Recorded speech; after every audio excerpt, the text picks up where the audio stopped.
Storyblocks Audio.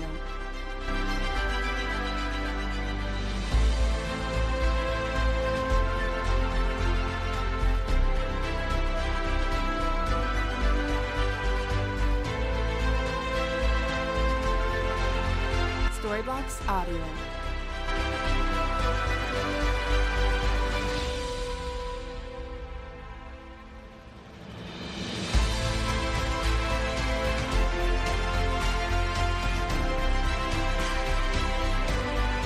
Storyblocks Audio.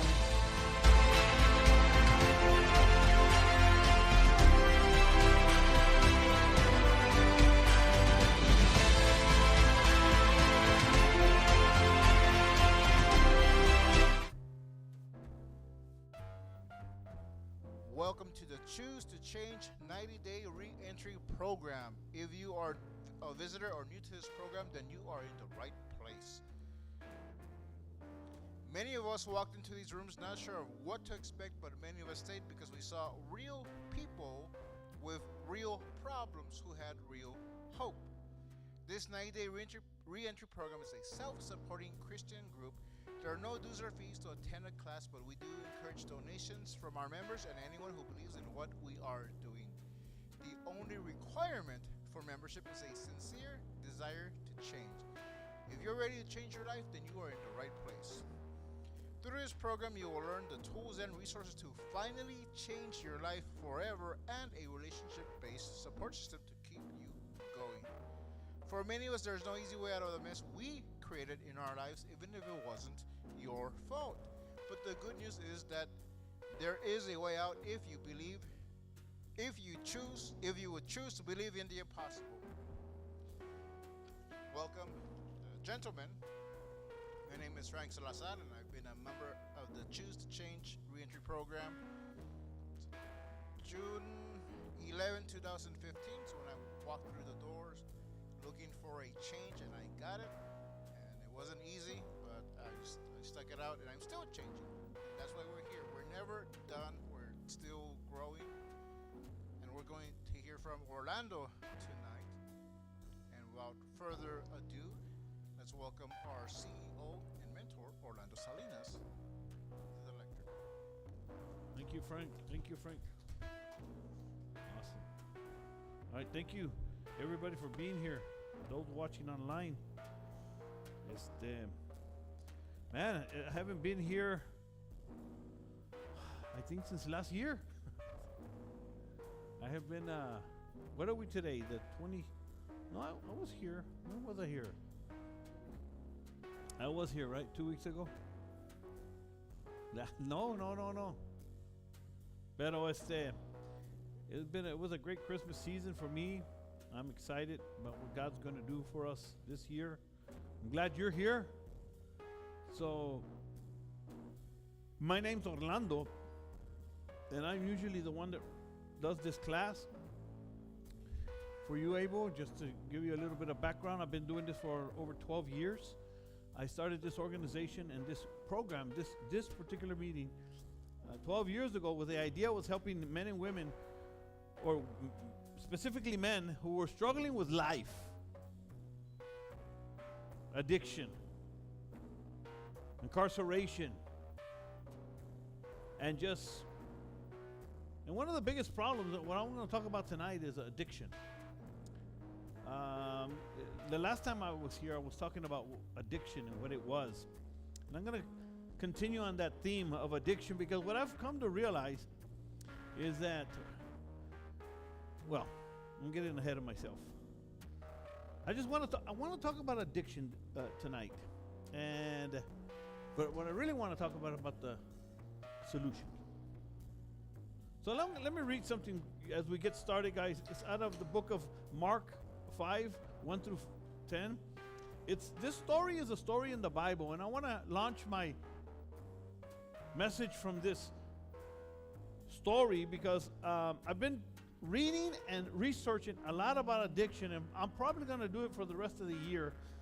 And for this reason, because I think I've come to some conclusions about addiction. And I want to talk about the real solution. So let's talk about this for a minute. The real problem. Mark 1, 5, 1 through 10. It's the story of the man that was in the tombs, and he was possessed by the devil. So let's read the story. It says like this. They went across the lake. This is Jesus. They went across the lake to the region of the Gerasenes. When Jesus got off the boat, a man with an impure spirit came to the tombs to meet him.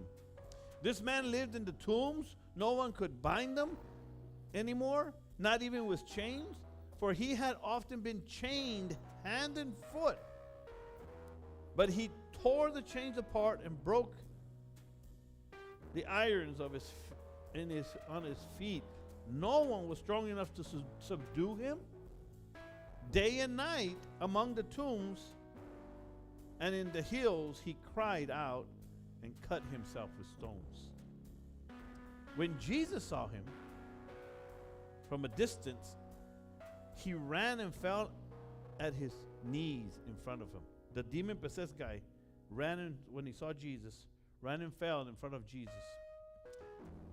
He shouted out with a loud voice and said, "What do you want with me, Jesus?" Then Jesus said to him, "Come out of this man, you impure spirit." Then Jesus asked him, "What is your name?" "My name is Legion," he replied, "for we are many." There was a lot of things going on in there. And he begged Jesus again and again not to send him out. All right. Before I begin, I'm going to read something that I wrote. I want to take a moment just to set the tone here for a minute for our meeting and our conversation here. I recognize that addiction and depression and anxiety, mental health struggles are real. They come from real pain, real trauma, and real consequences. Many people in this room or listening online have tried to change their lives. They prayed with just having relapse after relapse, hoped again, and wondered why freedom feels so difficult for them. So let me just be clear about what I'm about to share with you this evening. I'm not minimizing your pain. I'm not dismissing mental health or counseling or treatment. And I'm not judging anyone for your struggles.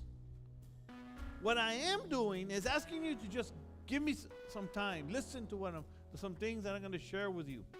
Because what I'm about to share with you comes from Scripture, my own lived experience, and watching God transform broken lives again and again and again. I believe that addiction and many of our deepest emotional and mental struggles are not just problems we have, but they're signs of something deeper inside of you. We're broken. And broken things don't heal by denial, excuses, or willpower alone. They heal through honesty, responsibility, surrender, and in God's redeeming grace of restoration. The starting point of true freedom in your life, biblically speaking, is honesty. Jesus never healed anybody who pretended they were okay. Anybody pretend you're okay? At least that one guy raised his hand out there. You pretend you're okay. Jesus never healed anybody like that. He always began with admission. Lord, help me. This perspective may challenge what you've heard before. But I ask you to listen with an open mind, because freedom often begins with one courageous sentence. I have a problem and I need help. This isn't about shame. This isn't about blame. This is about redemption. Or like I like saying, do you want to change your life? Because when we stop pretending and stop defending and stop running, that's usually when real healing and change begins. Who's experienced that before? Yeah? So, what is addiction? Let's talk about that for a minute. Last week, when I was here last time, I broke it down for you like this. So I'm just going to remind you what I spoke about last week. I want to talk about the solution. There's a reason for it here. Here's the big picture of addiction. It's a threefold problem. It's a spiritual problem, it's a mental problem, and it's a bodily problem. And if you don't deal with all three, that's why people don't change. That's why people relapse. People try to just fix the body, but they're twisted in the mind. People just try to fix the mind, but their spirit is wicked, twisted. People try to come to church, but their mind and their body are not doing, they just try to fix something. No, you have to deal with all three of them. And the spirit needs restoration, the mind needs surrender, and the body needs abstinence. That's how. But that's what addiction is. It's a threefold problem: spiritual, mental. So my question for you this evening, well, let me ask you this. I've been working with addicts and drug addicts, people in recovery, people with depression, anxiety, schizophrenia, you name it, I've seen it. What I've learned is that whether it be addiction or some kind of mental issue, it all falls to one thing. It's very simple. We're just broken people. Redemption, by the way, means being bought back, rescued, or restored after being lost or broken or enslaved. Isn't that what drug addiction and alcoholism does to us? It enslaves us. That's just a fact. So let's look at each one of these one by one for a minute. It's a physical problem. Just look at what addiction does. In our text, the demon-possessed man demonstrated exactly what addiction does. Listen to this. Addiction has you possessed. You can't control yourself. You harm yourself. You hide and insulate yourself. Your family can't control you. Verse 3 says, the man lived in the tombs, and nobody could bind him anymore, not even with a chain, for he had often been chained in hand and foot, and he tore him apart. Nobody could control him. Right? Many times people fear us. You're so crazy. I know that's what I was. The wife, the mother. Nobody can control you. You're possessed.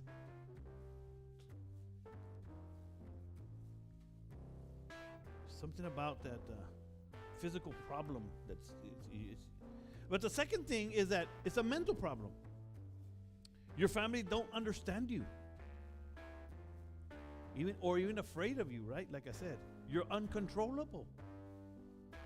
Verse 7 says, he shouted out with a loud voice, what do you want with me, Jesus? Son of the Most High God, in God's name, don't torture me. That's what he said. You know what he's saying basically? Leave me alone. Leave me alone. How many times I said that to my wife? Just leave me alone. I'm not hurting you. I'm not hurting nobody. Just leave me alone. That's us. In addiction, in alcoholism. We're possessed. Mentally, physically, and spiritually. This is what addiction does. This is what I used to tell my family all the time. Why don't you just leave me alone?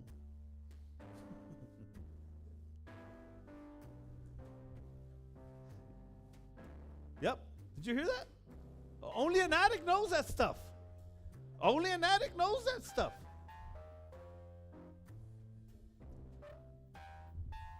And thirdly, it's a spiritual problem. It's spiritual. It's a spiritual disease, and only a spiritual solution can solve it. People are running in circles. I've seen this for years. I've been studying for this for years. We're running in circles. Because the reality is that for an addict and an alcoholic, we really don't want to change. We don't want to stop. Nobody ever stopped using or drinking because they wanted to, or because they didn't, because they wanted to. They did it because they had to.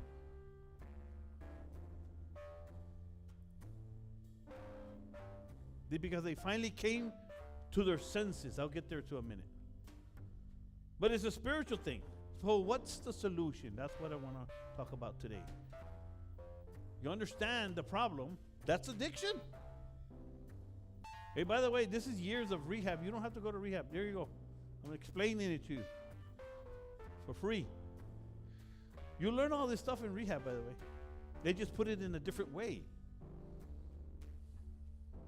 But let's talk about the solution for a minute, because that's what I really want to talk about today. The solution. Does anybody have any questions up to this point? Frank, can you give me a water, please?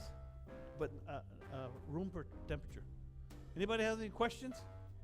Has anything I said resonated? Does it make sense?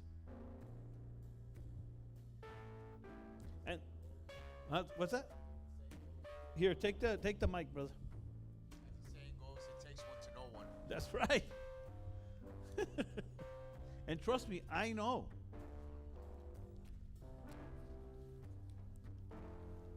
And the reason I'm teaching more about addiction, and you're going to hear more about this as we go, because in these rooms, I'm teaching you what I call the process of change. And the process of change will start making sense when you understand the solution to addiction. It's the same solution that it takes to change your life. It's the same. It's the same solution it takes to deal with your mental health. It's the same. It's the same solution that it takes to deal with alcoholism. It's the same. And it doesn't matter what addiction or what you call it. The solution is the same. And that's what I come to the conclusion of. It's the same. So let's talk about this for a minute. So here's the solution to addiction and change. I'm going to put here to addiction. Achua ran out. That one ran out. To addiction and change. Addiction and change. The real solution to addiction and change. Let's talk about that. It's a threefold solution, because it's a threefold problem. So number one, it is real simple. You need to admit. Right? Not accept. Admit. I remember accepting. Yeah, I have a problem. Leave me alone. I accepted it, but I didn't admit it. Yes, I have a problem. Help me. Number one, admit. There's a lot in this right here. Because truth is what sets you free. You have to face the truth. You have to look in the mirror and say, yep, you're crazy. Yes, sir. Just like way the brother right now, he said, when you said admit, he said humble yourself. Yep. Yeah, that's what brother was saying. Well, and we're going to talk about that because that's what it takes. It's going to come into play here in a minute. There's a story in the Bible. Who's heard of the prodigal son? It's a famous story. It's one of the most, it's a very famous story, the prodigal son, but in case you don't know it, let me read it to you. The prodigal son is about two sons a father had 2 sons, and listen to what happened. And not many days after the younger son gathered all his stuff, there was 2 sons that were living in the house with his dad, and one decided he's going to go do it his way. And here's what he did. He journeyed to a far country and he wasted, that's what it says, he wasted all his possession with prodigal living. Who knows what prodigal living means? Prodigal living, what does it mean, brother? Do you know what it means? It means crazy living. It means drug addiction. It means alcoholism. It means doing whatever I want. I'm free. I'm a grown man. Nobody gonna tell me what to do. Free. Prodigal living, craziness, drug addiction, womanizing. Prodigal living, that's what prodigal living is. And he said, and he wasted all his possession with prodigal living. And he would have gladly, and what happened is that he had no more money, and then he went to, and then it got worse. There became a famine. And then somebody gave him a job feeding pigs. Finally, listen to what it says. And he would have gladly filled his stomach with the pods that the swine ate. And nobody gave him anything. But listen to this. And here it is. Here's the solution. Here's the solution. He admitted. And when he came to himself. That's what it says. That's what I love about this scripture. And when he came to his senses, he snapped. He finally humbled himself. He already knew he was crazy and wicked. He already knew that. When we're out there, we know that. It's not like we don't know.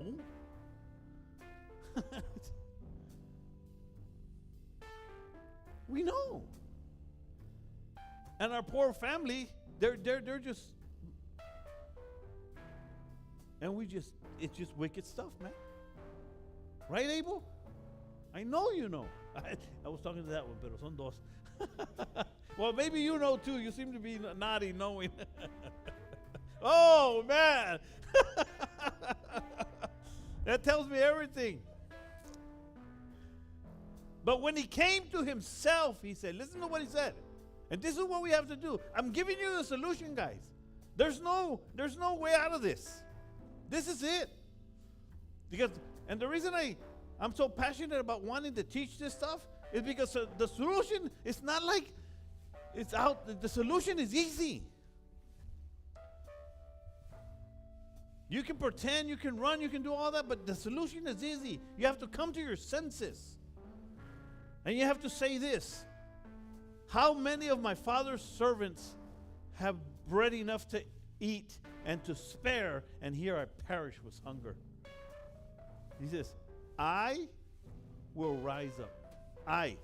Him. I will rise up and go to my father. Go back home, back to church. And I will say to him, here's the humility that you're talking about. Father, I have sinned. It's me. I'm the problem. I have sinned. But listen to what it says. Against God. Number one, because that's really what we're doing. Our problem is with God. Dice, and against you. So you have to put these into perspective. Don't get here. This is not rocket science. This is good stuff. He says, and there's the I again, am no longer worthy. I'm humbled. I'm humbled. I'm broken. I understand. I've messed up. I am no longer worthy to be called your son. Just make me a hired servant.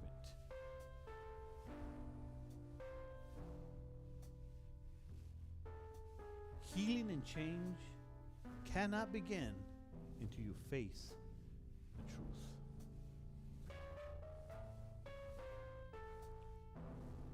You need to come to your senses. That's the solution. You have to admit. The number one rule, and I truly believe this is why I've been able to be somewhat successful in my life, because I came to these conclusions. You know, taking care of my family, providing for my family. It didn't matter what I had to do. Till this day, I'm just go, go, go, go, go, go. And it's not for me, it's to provide for my family. That's it.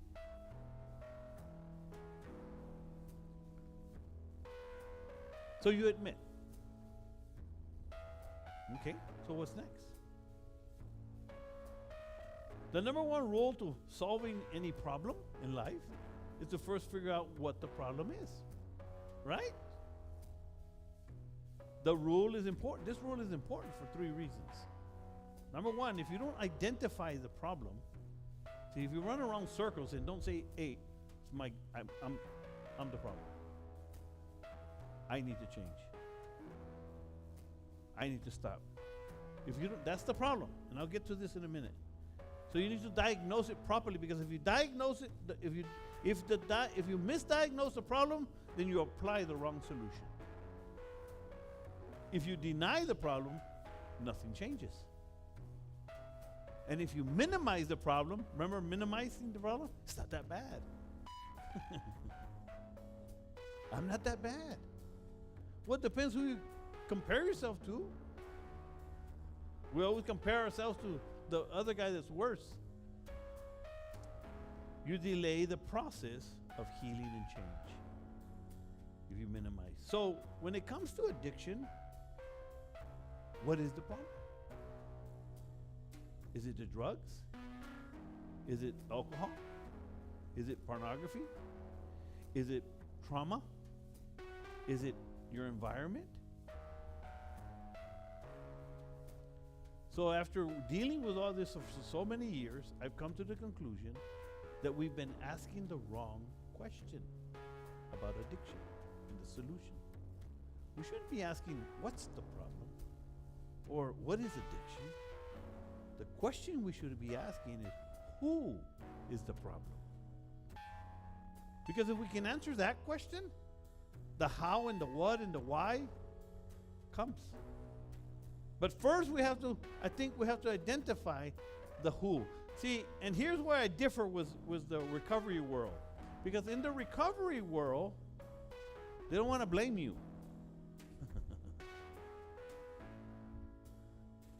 I remember one time I went to speak in a rehab center. And if you've heard my story, I call myself a loser, drug addict, a loser. They don't like that word.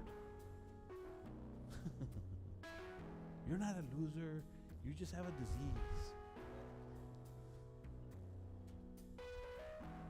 I remember the first time they told me, I said, no, I'm a loser. You have no idea. See, they minimize the problem. So no change ever happens. So you can waste your life, years. I've seen people years in rehab. Just years and years and years and years. They know what they're doing. Years and years. I gotta go back to rehab to take a rest. That's all they're gonna do. That's it. We're wicked people, man. We're twisted. We're twisted. The question we should be asking is, who is the problem? We have a better starting point now to recovery. Then we can move on to the what's and the whys and the hows. So an example. I can ask a family member. Well, so say a mother comes to me, says, "So what's the problem?" Well, I ask, "Who's the problem person?" They tell me, "It's Leon." Leon. Then I'll ask, "Well, what is his problem?" Well, drugs and alcohol. Okay. So now we have a very clear problem to solve.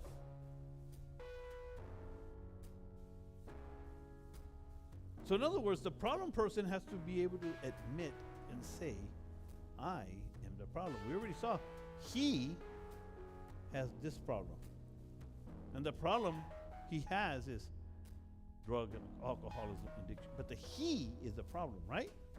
That's what I'm trying to share with you right there. That's the key ingredient. That's the pivoting point here. You have to accept it.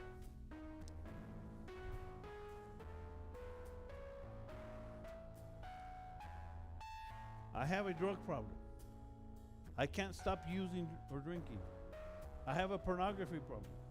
I have a mental problem. I have a depression problem. I have an anxiety problem. I have it doesn't matter what it is. The I is the same. Once a person can accept this premise, with me? This premise. This is what we're going to, a premise means a starting point. Where you're going to start from. Once you accept this premise that I'm talking about, I am the problem. Now we can start working towards the real solution. Jesus, John 8:32 says, "You will know the truth, and the truth will set you free." All these are principles. So admission is the first. That's just the beginning. Now you're beginning. It's the beginning. You've admitted. And now, so now what? Remember, I'm talking about the solution. What's the next thing we need to do?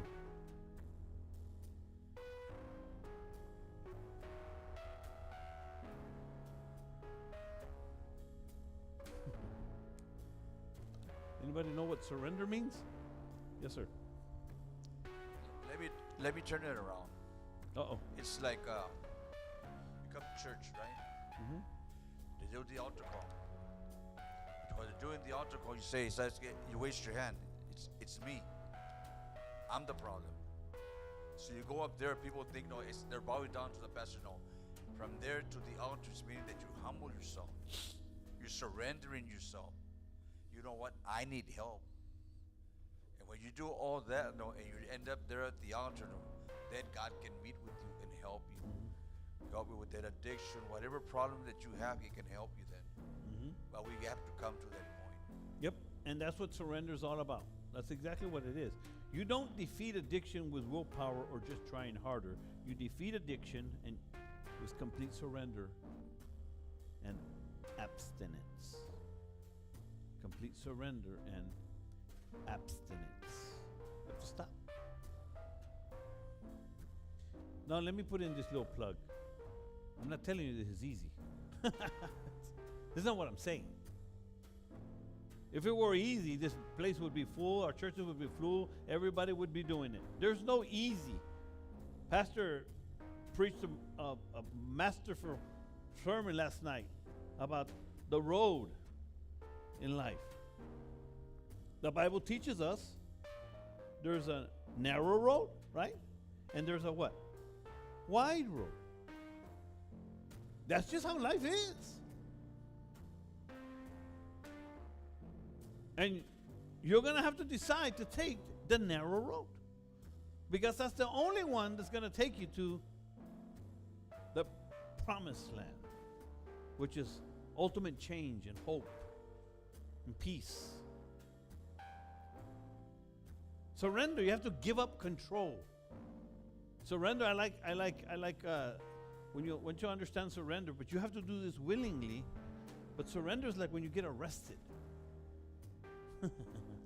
People understand that one. You get arrested, you can run. I remember when I got arrested the last time, I ran. I didn't want to get arrested. I wanted to go get another hit.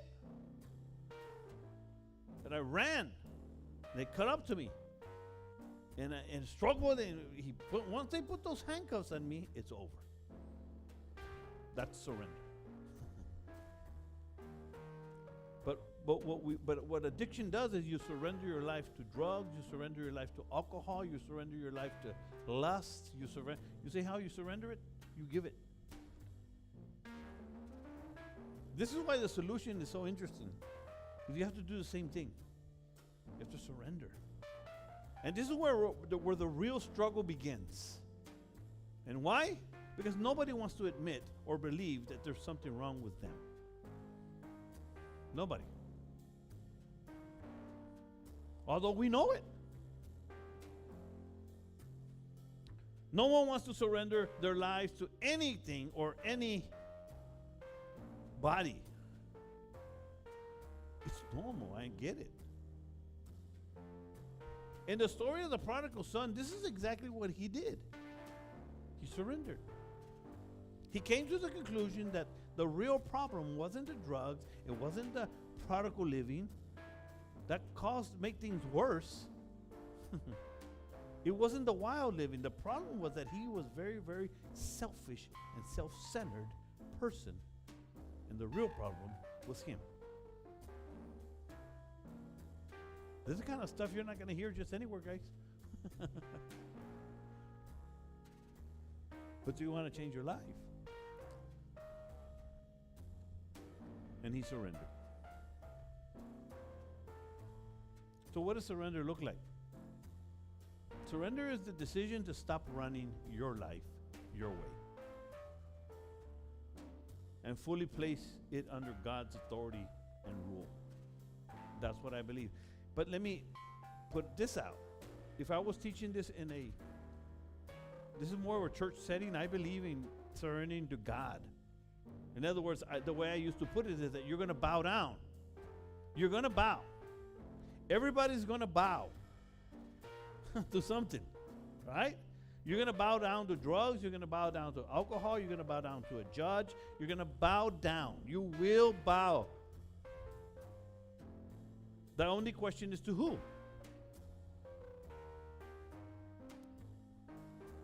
To the parole office? To TDCJ? But you will bow. That's surrender. And so then, whether you surrender to AA, because that'll keep you sober, if you surrender to it, you can surrender to some other program. It'll help you. But you need to surrender. That's my whole point. It takes surrender.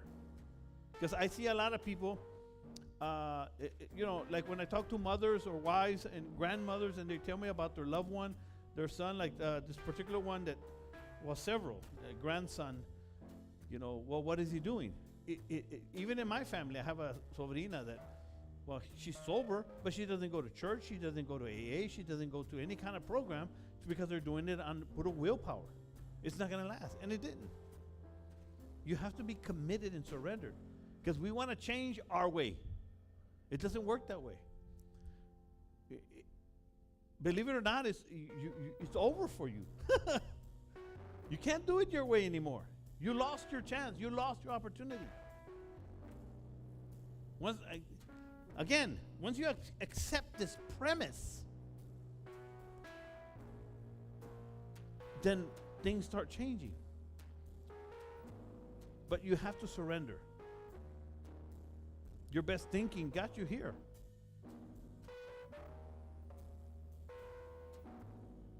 Surrender to God. I preach you surrender to Jesus Christ. That's what I preach in here. I think that's the best place to surrender our lives. If I'm going to surrender, that's what I did. It's exactly what I did. I knew that I was going to have to surrender. I knew that. I was in the AA program for years. I learned this. But I knew that as a Christian, I have to surrender. I didn't understand surrender. I thought meaning surrender just coming to church. I thought that's all it meant. No. There's a lot about it. Yes, sir. Going back to what you said. Going back what you said, right, about trying to do it on your own. The Bible says, Ecclesiastes 4:10 says, woe to the man that falls down and has nobody to pick him up. Whoa, come on, read it again. Woe to the man that falls and has nobody to help him pick him up. And when you're in a gathering like this, right, we help each other. We try to pick ourselves up, right? Encourage each other to run that road, that leads to victory. No, and see, all I'm giving, there's a lot in each one of these. Admit, surrender. But I'm just giving you the key ingredients here. The key solution. Admit, surrender. You need to surrender to God. Proverbs 3,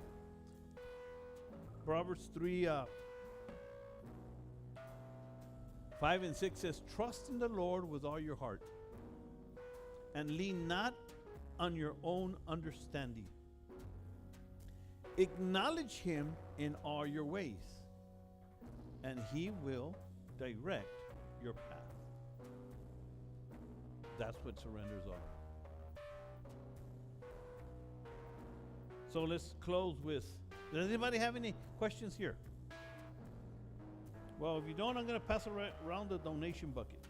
I brought my donation. We're going to be raising money here for the cause. Porque lo, Chavaria, me dice, where's your donation? Por eso pongo Chavaria, porque.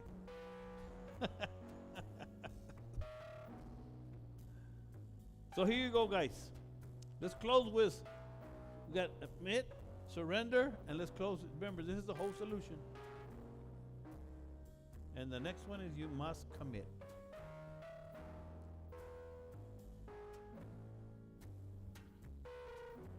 If you're not committed, like I said earlier, to something, you're not doing anything.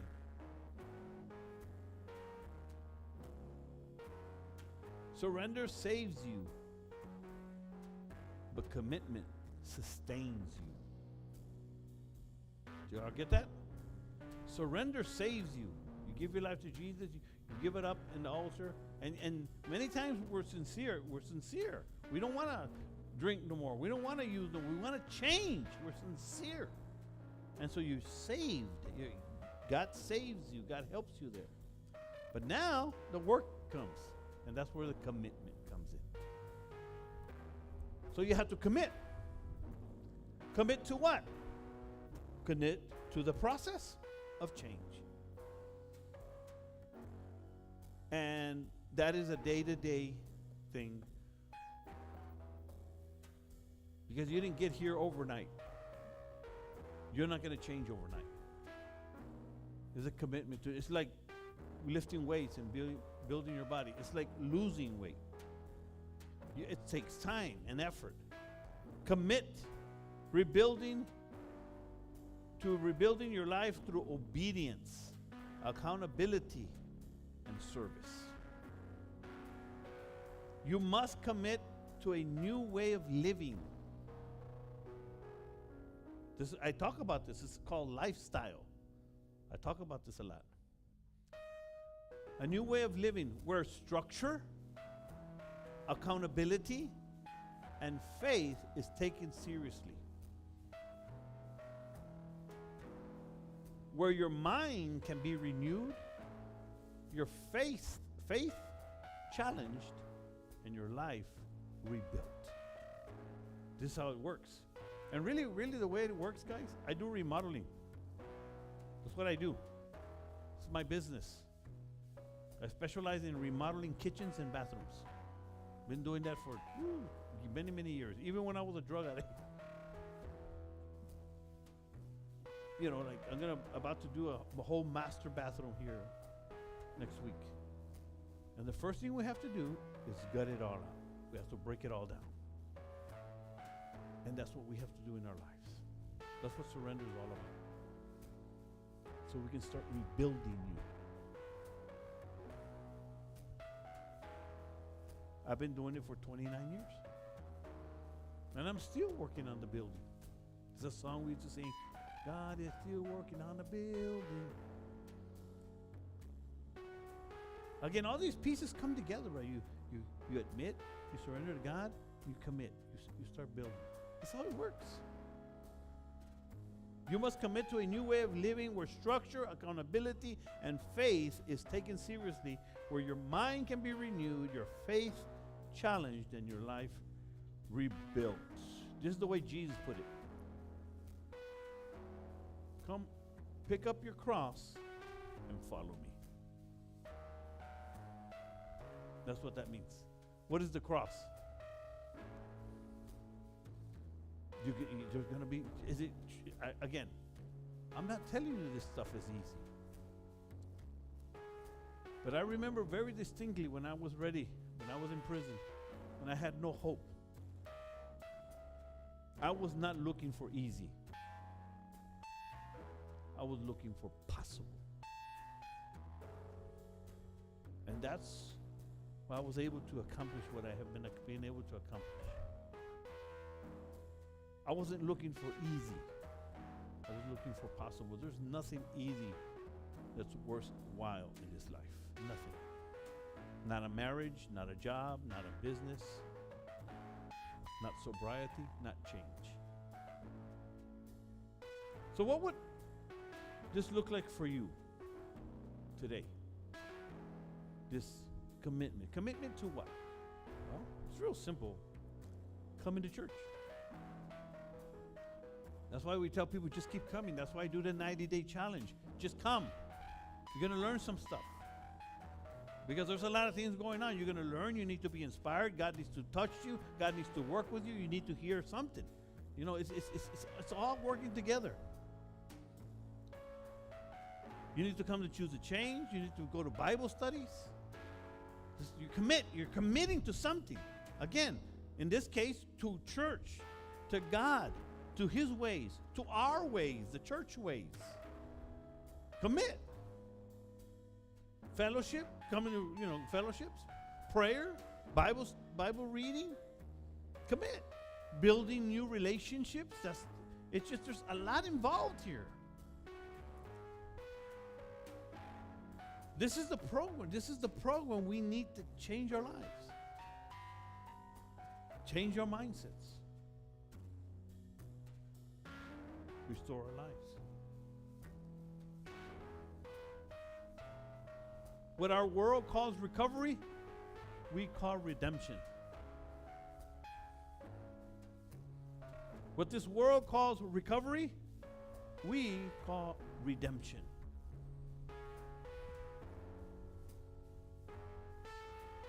Be transformed by the renewing of your mind. I teach that a lot.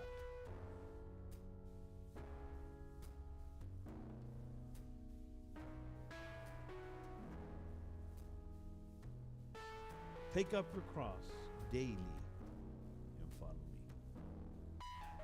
You're committed.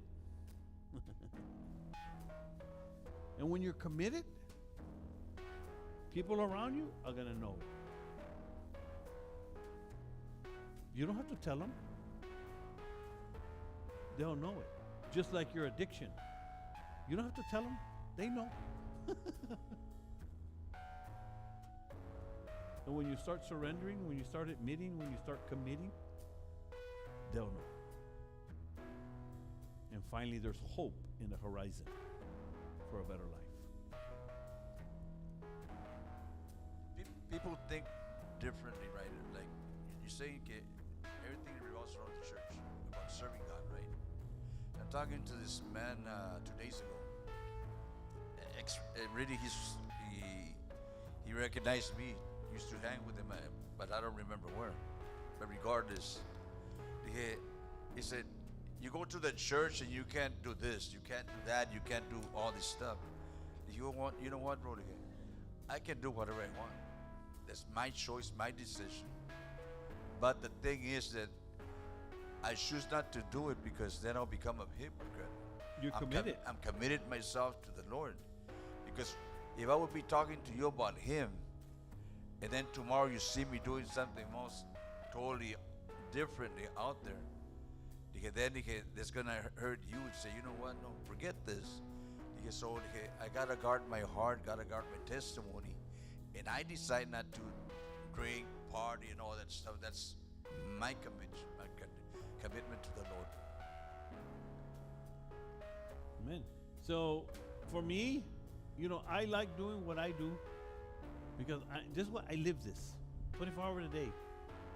Everything, I've been putting this stuff together for years. Just recently, I put all this stuff together. So for me, I'm committed because I am a minister. I'm a mentor. That's what I do. This is my life. So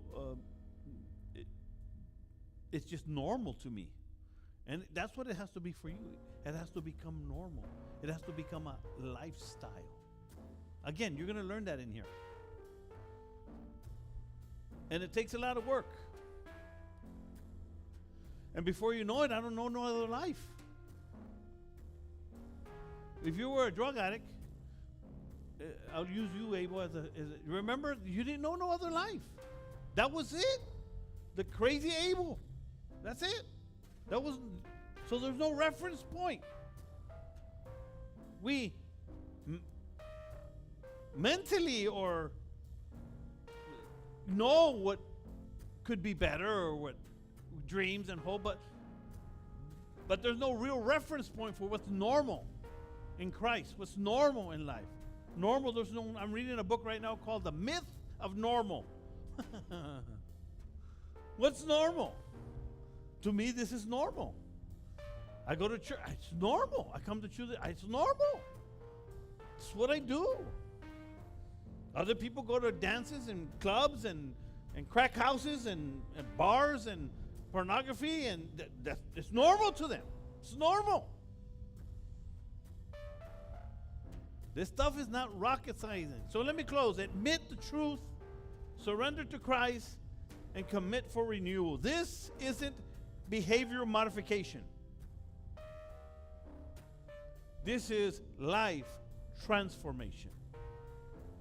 And that's what this is all about here. Transforming your life. It's a choice. That's why I call it choose to change. I don't know how I came up with that, but it's really good. Yes, sir. Yes, sir. Let's share a few things as we close. What you said about it being not being easy, being hard. You know my daughter. She's a member of the church. You've met my son. Before I made a commitment to change. Can you pick up the volume a little, Ozzy? Okay. Before I admitted I had a problem, before I surrendered, and before I made a commitment to change, my daughter wouldn't speak to me. I couldn't see my grandkids. I moved up to Michigan with my son. It was hard. Like you said, it was hard. Breaking the addiction was hard. The drug addiction. It was very, very hard. I went through hell, as they say. It took over a year just for my son to allow me to drive his truck. To drive his truck? To drive his truck, to trust me. It took almost a year and a half, over a year and a half before my daughter invited me to her house. So no, it's not easy. It was hard. And I'm still working on that every day. Yeah. Now they trust me because they've seen the change. Like you said, they see the change. You don't have to tell them. No, I don't have to tell them that I'm not using. They know I'm not using. They don't wonder that if I would step out, they would call me if it took too long. Now they know that if I'm going somewhere, I'm coming home. They know now. They don't call me, check up on me. But it wasn't easy. It wasn't easy, and it took me, like I said, it took me quite a while just to start rebuilding that bridge. Yep. I know all about it, brother. It's, it's just. Yeah, we need it. That's the whole thing. Yes, yes.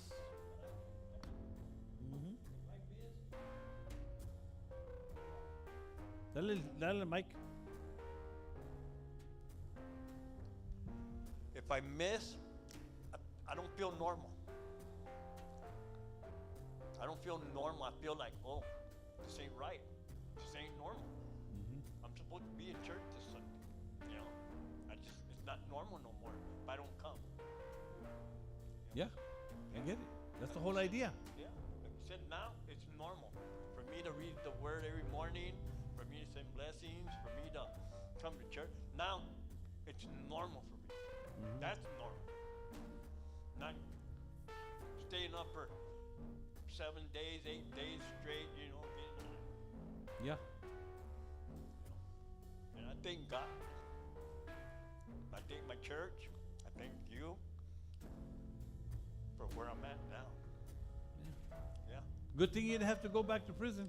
Thank God.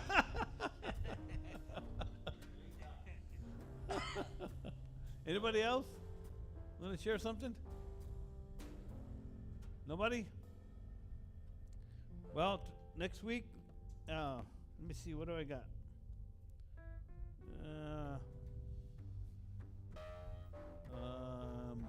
We do have this Center of Hope recovery program. I'm sorry, no. It's a support program for families and wives and grandmothers of like our family members to help deal with us. So keep that in mind. And man, I'm excited. Let's see what God has for us next week. Hopefully you can bring somebody. I'm trying to figure out how to bring more people here. Invite somebody. All right, guys, that's all I have tonight. Thank you for coming. We'll see you next week.